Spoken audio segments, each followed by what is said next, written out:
Hey, what's up there, YouTubers? It's me again, Brian, aka Gamer55551, and I am back with a My 2 Cent video for this week, for the week of August 9th to the 15th, 2026, where I take a look at a couple of stories that caught my attention and give you my thoughts and my opinion about them. And we have 3 stories to cover, including a comment made by the developers of Prison Desert that seemed to indicate that we might get a Switch 2 version. YouTube basically changing some of their policies, though, in terms of those who want to monetize and everything, and the response seems to be very mixed on the decision of YouTube doing this, and Square Enix releasing their financial earnings for this week and all. If you're interested where I got the source of these informations, links will be in the description of this video, assuming you're watching this either on YouTube or Patreon, as well as the timestamps will also be there if there are certain parts of this video you wish to skip to as well.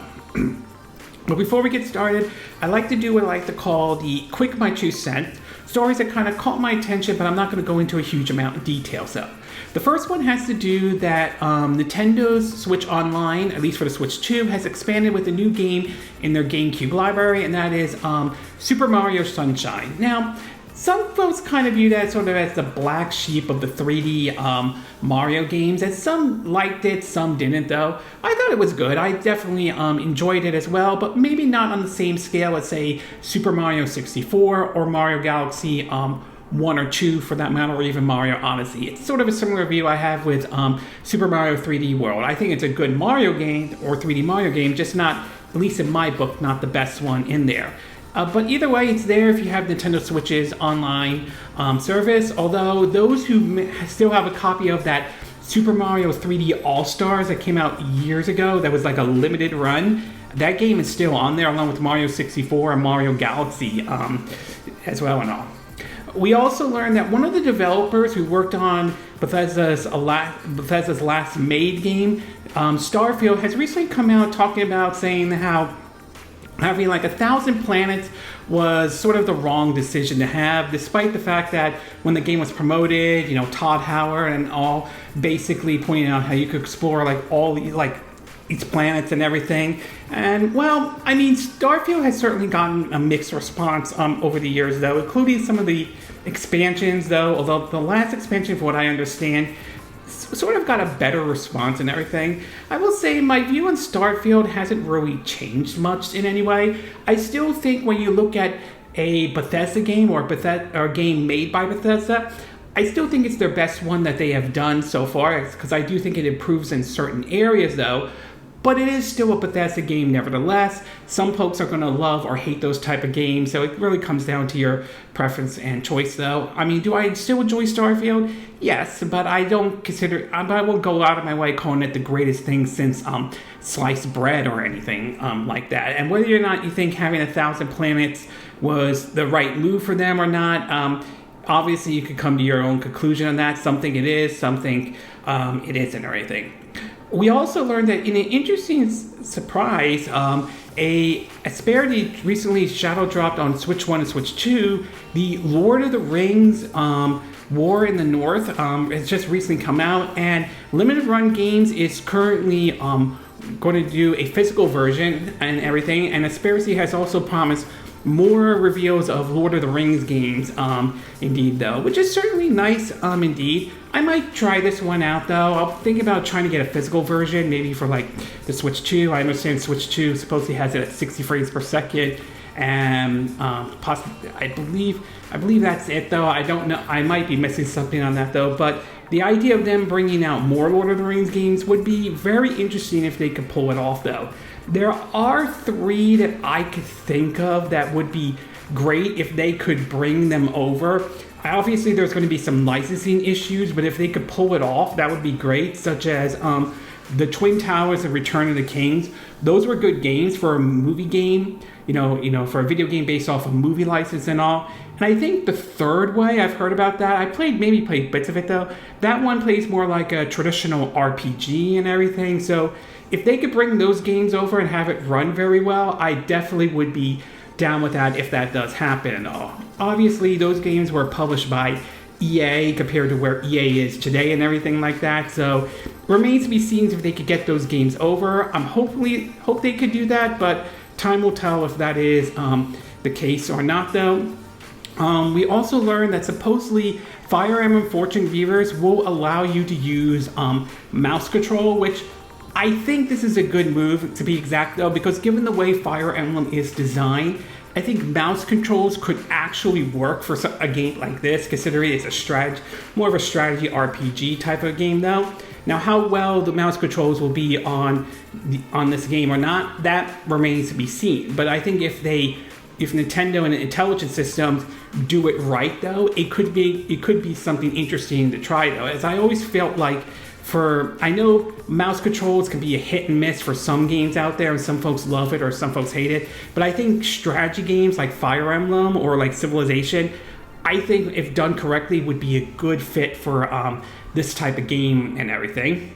We also learned that there is rumors going around that Final Fantasy IX Remake supposedly was planned as a single game, but development supposedly has stalled for the time being, though. Obviously, this game has been rumored for quite some time, and we really haven't seen anything at this moment, though. Maybe they figure they want to take a break because they're finishing up with the Final Fantasy VII remake, though. Maybe after seeing the development of the Final Fantasy VII remake, Square Enix is maybe re-examining a lot of things and all like that. It's possible it could have gotten canceled. That, too, is also a possibility as well. So we'll have to wait and see on that one. But either case, at least according to this rumor, it seems to be Final Fantasy Remake is at least on hold for the time being, to be exact, again, according to this rumor.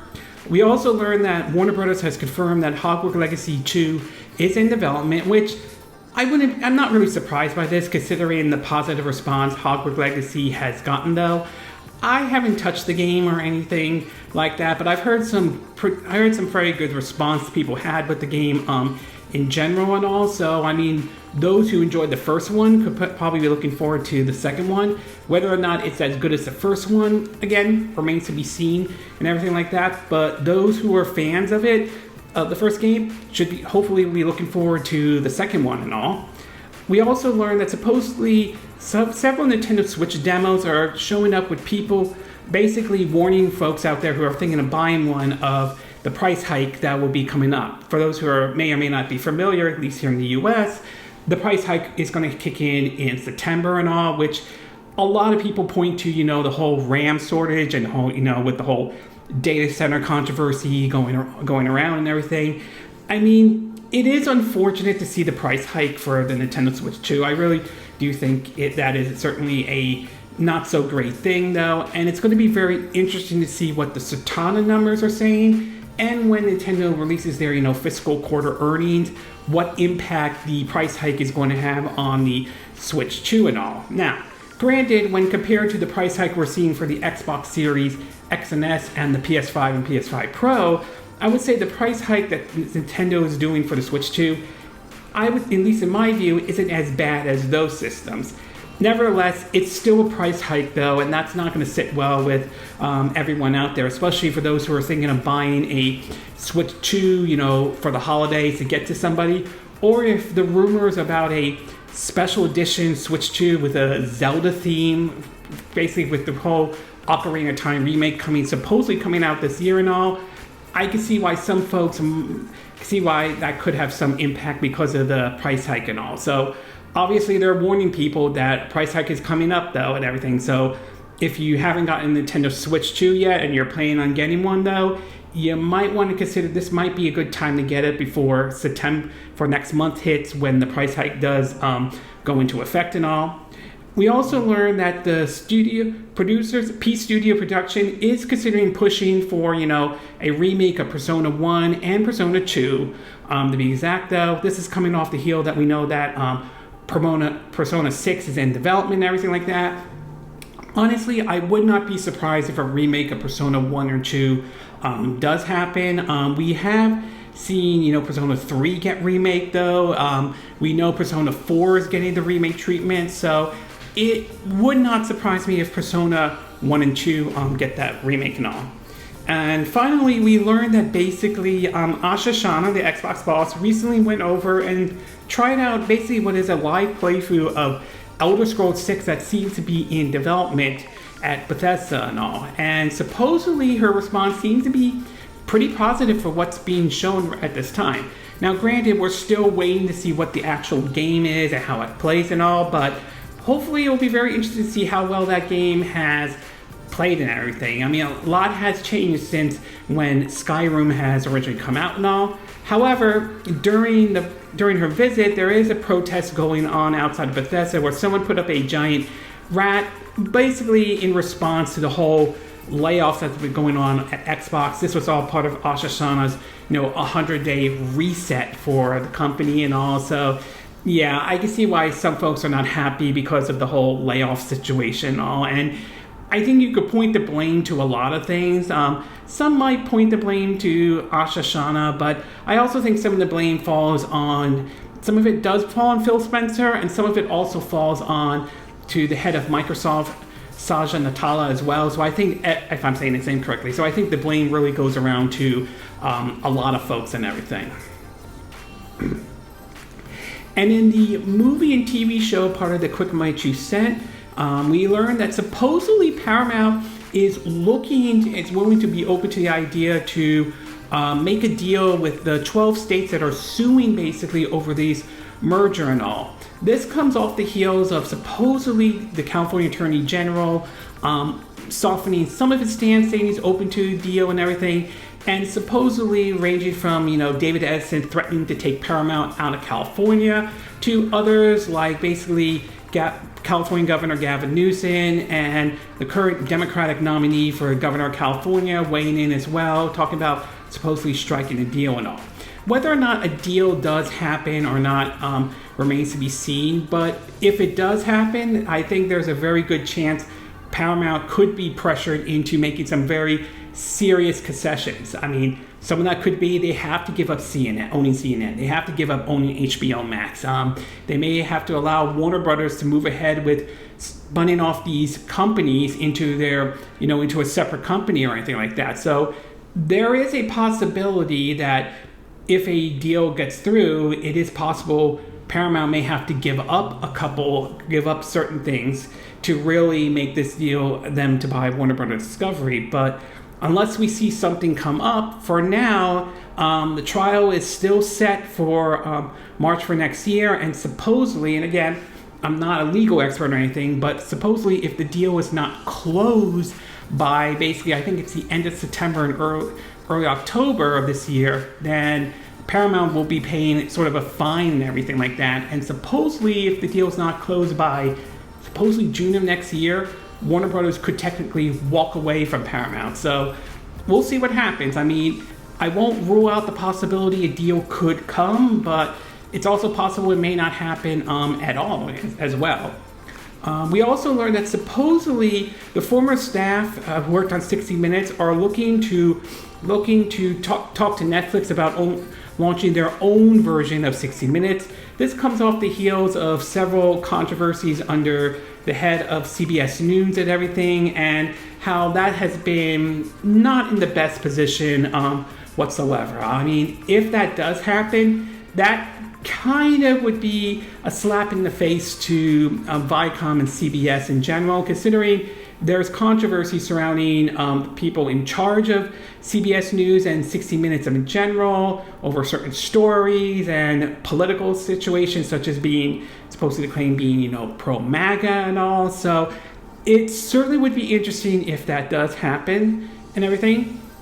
We also learned that basically The Simpsons could be coming to an end, and this has to do with one of the voice actors. I think her name's Nancy Cartwright. I believe she voices Marge on The Simpsons, which I wouldn't be surprised whatsoever. I do feel that there's going to be a point where The Simpsons will officially come to an end. I just don't see how many more seasons they could do with it. I mean, it has definitely had its run, and it certainly has its place in basically TV history and all, but I wouldn't be surprised if some point we do hear The Simpsons are finally going to come to an end once and for all.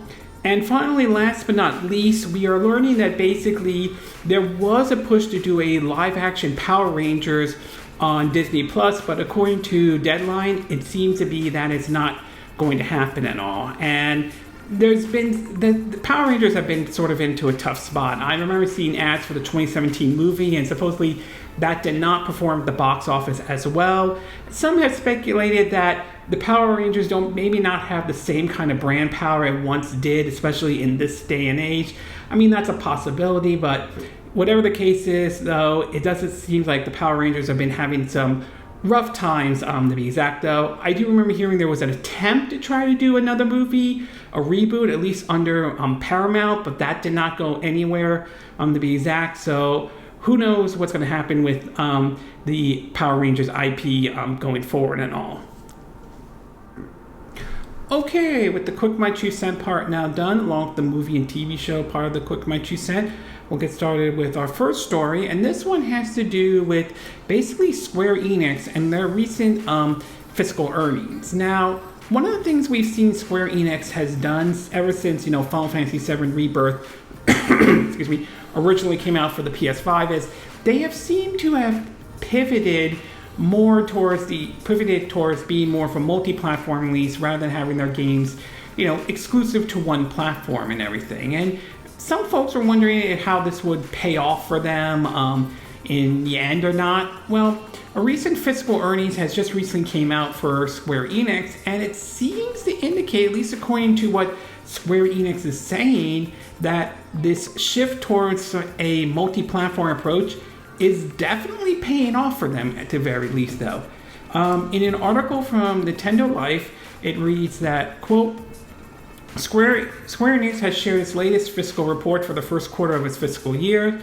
Thanks for the heads up from Automation, if I'm saying the name correctly or not. Apologize, I'm not. And the profits are up substantially so. The report shows that the company's operating profit in the 3-month period ending in June 2026 came to a 17,008 million yen and if I'm saying that incorrectly, an 88.6% rise in the same quarter of last year. All part of the business helped contribute to an increase, though the digital entertainment game sector makes up the lion's share with 51.8 increase in net sales and a 91.8 increase in operational profits, though. It's worth pointing out that they pointed out several games basically in here as well. They pointed out, at least something from My Nintendo, pointed out how Final Fantasy VII Rebirth for the Switch 2 and Xbox and Adventures of Elliot, at least according to them, seem to have performed very well for them. They also pointed out that Final Fantasy XIV has been done very well, to be exact, though. And of course, it points out that they're looking forward to basically the upcoming release, pointing out how they do have a solid lineup between Final Fantasy VII Resident, Dragon Quest Monster, The Wither World Revelation, and the upcoming Switch 2 version of Octopath Traveler, Kingdom Hearts re-release, and the upcoming Dragon Quest games and everything. So, at least according to what Square Enix is saying is true and all, it sounds like their approach to doing the multi-platform, going back to this, it definitely seems to be playing off, especially if Final Fantasy VII Rebirth and Adventures of Elliot are doing well not only on the Switch 2 or Nintendo's platform, but also on the Xbox as well. And I do think that could be a signal, at the very least, for Square Enix to make their games more multi-platform rather than what we've seen in the past, where a lot of the games they've mostly focused on just being on the PlayStation brand only and all. So that seems to be the indication, at least according to this fiscal earnings and all. And it will be very interesting to see some of their upcoming games to see how well those games do, especially see how well they will do on not only on the PS5 but also on the Switch and Switch 2, and of course the Xbox Series X and S as well. So in either case, you could look at this as that it certainly is a good financial report from Square Enix, but it also, I do think, is a clear indication that, as I said before, the multi-platform approach seems to be paying off more than it was than their original approach of just putting the majority of their games just on PlayStation and everything. So overall, I would say certainly was an interesting report from Square Enix, and hopefully this is a signal of doing more of their multi-platform approach and everything and all. Okay, we're going to take a quick break, and when we get back, we'll get to part 2. And this one has to do with a so-called policy change that YouTube has announced and all. So we'll take a quick break, and we will be right back.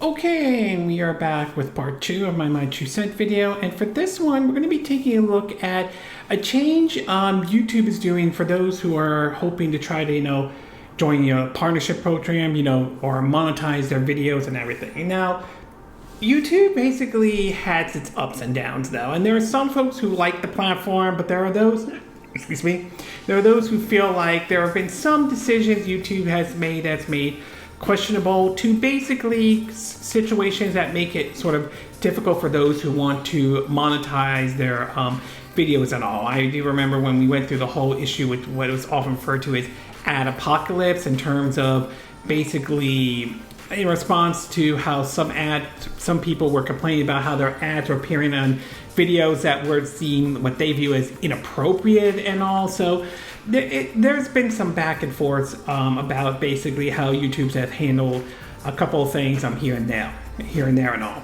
Well, recently this week, YouTube recently announced basically a change in terms of basically the threshold needed for those who want to, monetize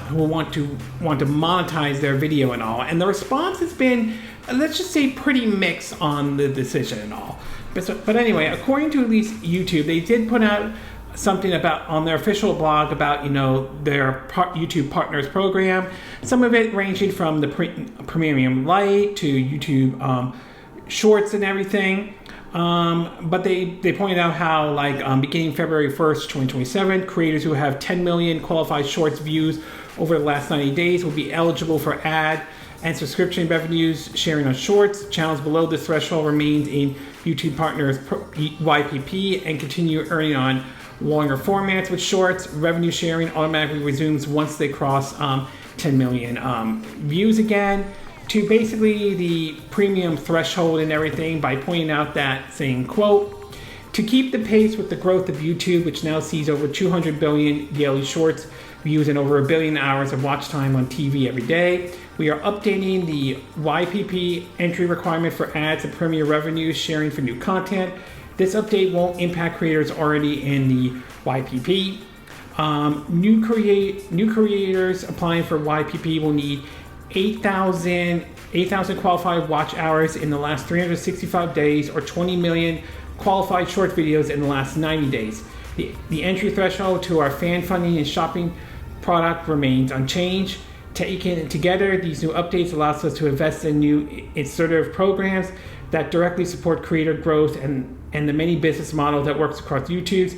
Creators can now review and sign the terms within YouTube, which will take effect on February 1st, 2027, basically next year and all. Well, the response seems to have gotten basically a mixed response for those who basically are looking into this and all. So at least according to this article from storyboard18.com, it reads that quote, the report change quickly became a talking point online. Some users support the move, arguing that stricter requirements could improve content quality and reduce the number of channels created solely to generate revenues. Others, however, expressed concerns that the change could disproportionately affect smaller and emerging creators. One widely shared recently joked that my grandchildren will monetize my channel, reflecting frustration over the higher threshold required to start earning from the platform. Critics of the move argue that established creators will continue to dominate YouTube, while new entrants will find it increasingly difficult to build sustainable business through content creation. Some of the arguments also is claim that this is supposedly clamping down on a lot of those AI videos and everything, or AI channels, to be exact though. I would say I'm sort of in the camp of this being mixed, to be exact though.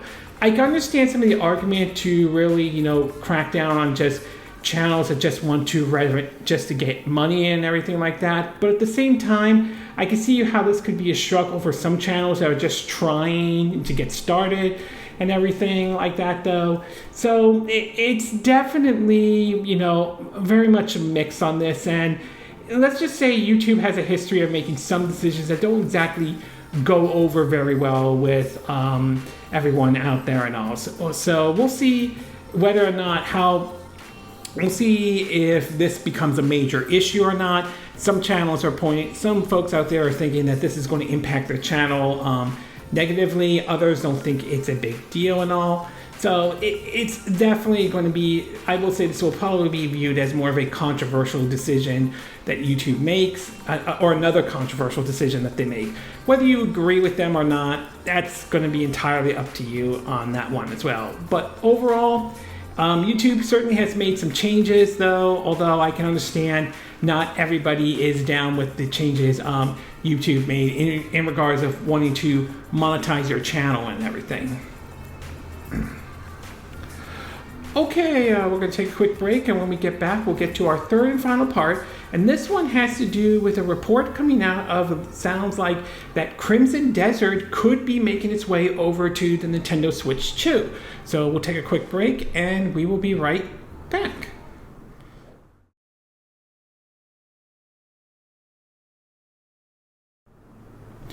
Okay, and we are back with our third and final part of our My 2 Cent video, and for this one, we're going to be taking a look at Crimson Desert and what is sounding like it's going to be coming, more and more likely that this is going to be coming to the Nintendo Switch 2 after all. Now, Crimson Desert was released this year and everything, and it certainly got a lot of people's attention. While the game certainly has its fans and everything, and it certainly has gone over very well.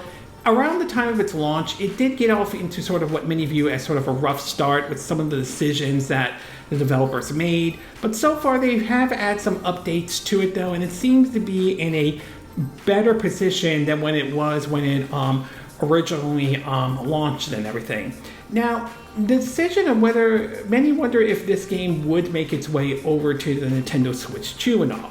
And sort of earlier this year, the developers kind of hinted saying that they're currently running tests and everything like that. It remained to be seen at the time whether or not that game was going to come over to the Switch 2 or not. However, one thing I have seen with the Switch 2 is we've seen games that normally we would not have thought would make its way over to the Switch 2 system, whether it was Cyberpunk 2077, whether it's Final Fantasy VII remakes that are coming over, or Capcom bringing over, you know, Pragmata and Resident Evil Requiem, and of course we're getting Resident Evil Veronica that will be coming over as well and all. Well, recently though, the developers sort of weighed in on the Switch 2 version along with some other reports about DLC and all, and it sounds like, based off what the developers are saying, it looks like we may be seeing Crimson Desert make its way over to Switch 2 in 2027 and all. From an article at Video Game Chronicles, oops, hold on one second. Something just sort of popped up right there.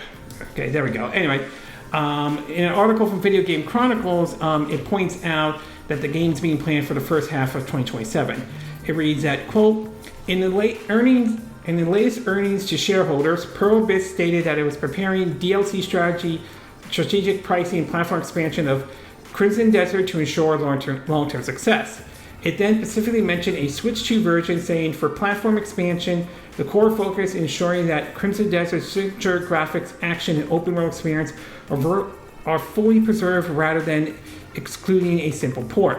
In the case of Switch 2, the game has reached a playable baseline, and we are currently conducting technical reviews regarding the platform optimization and quality standards compliance, targeting a release in the first half of next year. Later in the document, the studio went into more details on this, expanding on its tests on how feasible a Switch 2 port of Crimson Desert is. Continuing on, it reads, we are striving to make Crimson Desert available across as many platforms as possible, it explains. However, a platform expansion is not merely a straightforward port. The key requirement is to ensure that the game's graphics, combat action, and seamless open world experience are fully preserved on each target device. In the case of Switch 2, while optimization is required, the game is currently playable at a functional level, and technical evaluations are underway to ensure the performance, optimize, and compliance in compliance with our quality standards. While it's difficult to confirm a definitive launch schedule at this time, we are working towards a release target for the first half of 2027. We will provide updates through our official channel once details are finalized.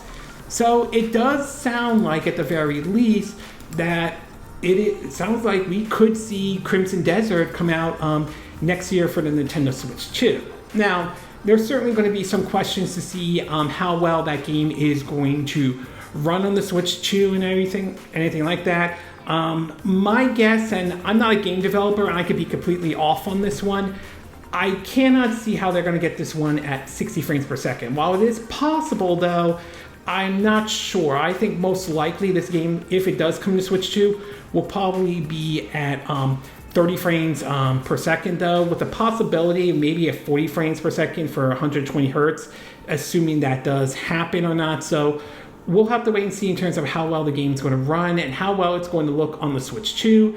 And if it is, how much of the Switch 2's DLSS will they be using in order to bring this game over to that system and all. And then, of course, there's going to be the question of, will this be a all-digital release, actual game in the cartridge, or a game key card or a code in the box? My preferred choice, if this game does happen, I would like to see the full game in the 64 gigabyte cartridge. However, that's not to say that a game key card is out of the question at all. I mean, if I had to choose, I would say the next best thing would probably be a game key card over a code in the box or just a digital only release and all. But again, this is just speculation at this time. This is just my view on what I would like to see if that does happen. We'll have to wait and see what the developers are going to say in terms of if this game's coming to, if they are bringing it to the Switch 2 and all for the first half of 2027. Still, that is certainly good news if what they are saying is true. I certainly would be keeping an eye on this one. I've yet to try the game out, but I've heard some good things about it, so it's something I'll be keeping an eye out, especially if this game's going to come out next year for the Switch 2 and all. So overall, I would say very interesting indeed of what they are saying about a Switch 2 version of Crimson Desert. It sounds like it's going to be aiming for first half of 2027, at least according to what the developers are saying. Whether they could pull it off or not remains to be seen. But obviously, I think we have to see just how the game looks and run on the Switch 2 before a lot of us were willing to put our money down for it, though. Not to mention whether are we getting a physical version or not, and if a physical version is going to happen, is it going to be the full game in a cartridge, or is it going to be something like a game key card or a code in the box? Like I said before, personally, I prefer if I had to choose between a code in the box or a game key card, I would go with game key card and all. Okay, this concludes my 2 cent video for this week. And again, these are my opinion. What are yours? What are your thoughts about Square Enix's recent financial earnings and everything, or fiscal earnings? Do you think it's an indication that they should focus more on doing, multi-platform release rather than what they did before in the past, which was focus primarily or focus mostly on, the PlayStation systems, putting their games on that system only and all? What are your thoughts about the change YouTube is being made for certain requirements for monetizing your videos? Do you think these changes are necessary, or do you think these are like a bad move on YouTube's part? And what are your thoughts about the possibility, or sounding more likely, that Crimson Desert will make its way over to the Nintendo Switch 2? Are you pleased if it does make its way over to the Switch 2? Would you pick up the Switch 2 version? Are you waiting to see just how the game looks, runs, and plays on the Switch 2 before you decide if it's worth picking up that version or not? Do you agree with what I said in this video? Do you disagree? Do you have a difference of opinion? As always, sound off in the comment section below. Let me know what you think. And if you do like this video, I hope you hit the like button. I would appreciate it. And I hope you do subscribe to my YouTube channel. If you do, make sure you hit the bell icon for notifications of any new videos I put up. Also, feel free to share this video if you want to, and feel free to donate to my channel if you like. You can do it through PayPal Me, Patreon, or Steam Labs. Links will be in the description of this video, assuming you watch this either on YouTube or Patreon. And I will see you again next time when I do another video. Hopefully that'll be soon. Until then, from Southern California, I wish you all a good day then. Bye.